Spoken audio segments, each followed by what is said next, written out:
Hello, today we are talking about sonnet, not marble, nor the gilded monuments, written by William Shakespeare.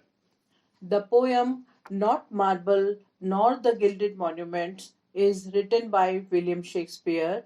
This is the sonnet 55 among the 154 sonnets written by William Shakespeare. It was written in blank verse. The poem has a musical quality that is heightened still further by the use of alliteration here and there. The thought about futility of monuments and statues is developed very skillfully. The phrase not marble nor the gilded monuments, though apparently incomplete, spell out all that the poet wishes to convey through the poem.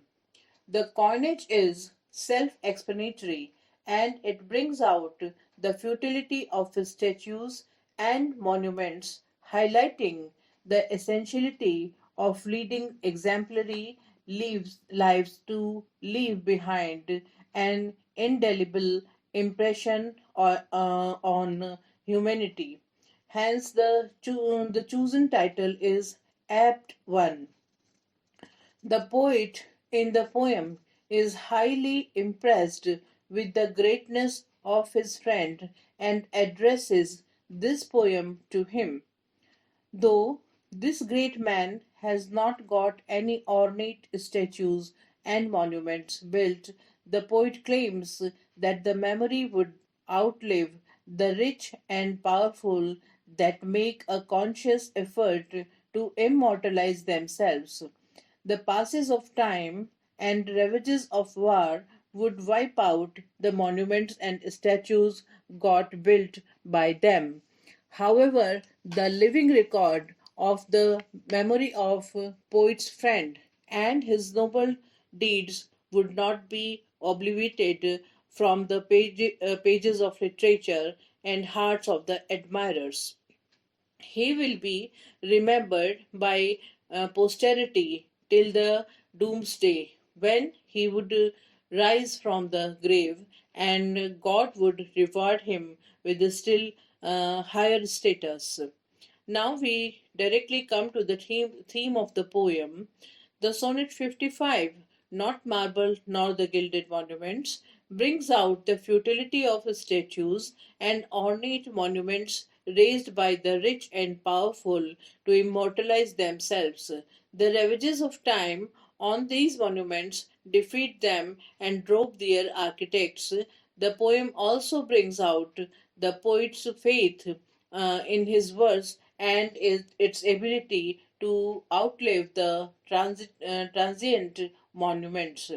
Now I quote the first quatrain of the sonnet. Not marble nor the gilded monuments of princes shall outlive this powerful rhyme, but you shall shine more brightly in these contents, that unswept stones be smeared with sluttish time. Here, the poet says that the verse will survive longer than the marble statues and the gold plated monuments of the rich and powerful. The word marble in the above lines stands for ornate statues of princes. In the fourth line of this sonnet, the poet refers to time as a person as sluttish, which is a derogatory word and refer to a dirty, untrustworthy woman. The poet in this line calls time sluttish, as it too is not loyal to anyone, just as a slut loses her charm and beauty with the time, but the verse could not wipe out by the time. Now I come to the next quatrain of the poem. When wasteful war shall statues overturn?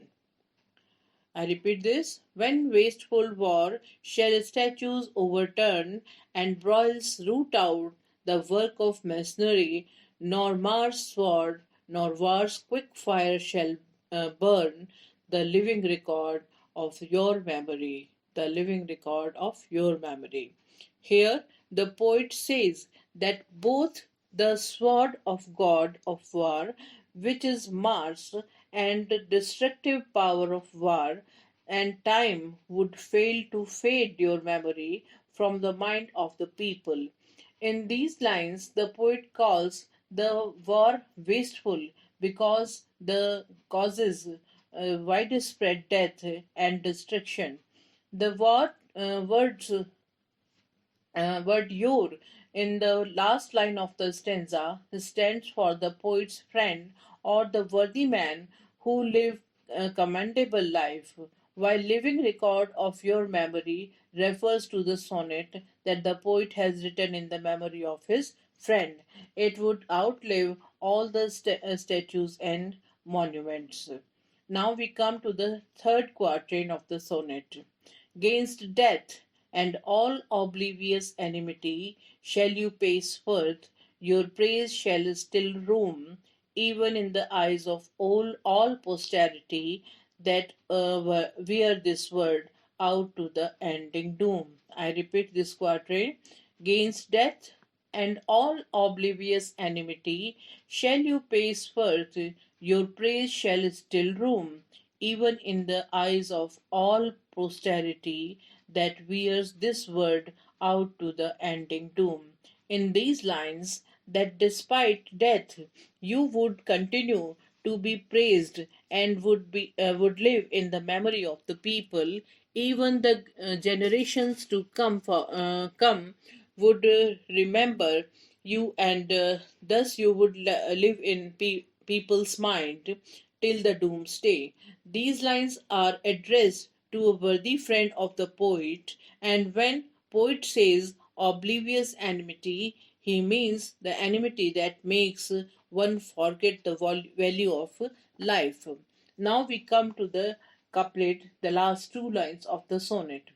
So till the judgment that yourself arise, you live in this and dwell in lovers' eyes. I repeat this couplet. So till the judgment that yourself arise, you live in this and dwell in the lover's eyes.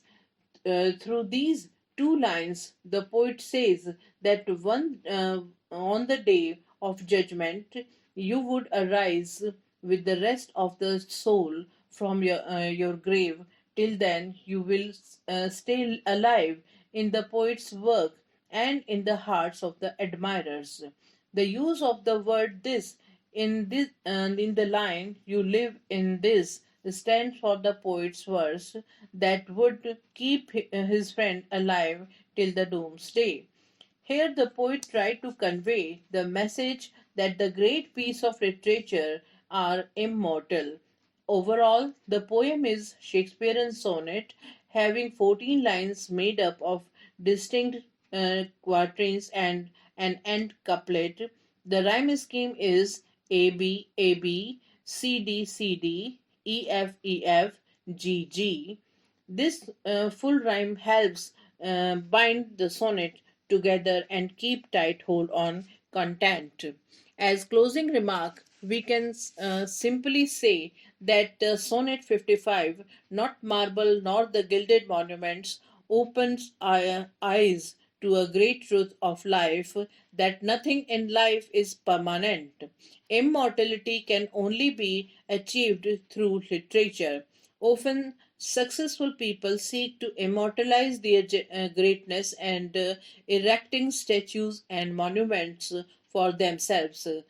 Sadly, such memories are destroyed by the ravages of time, who spares none, however great or trivial.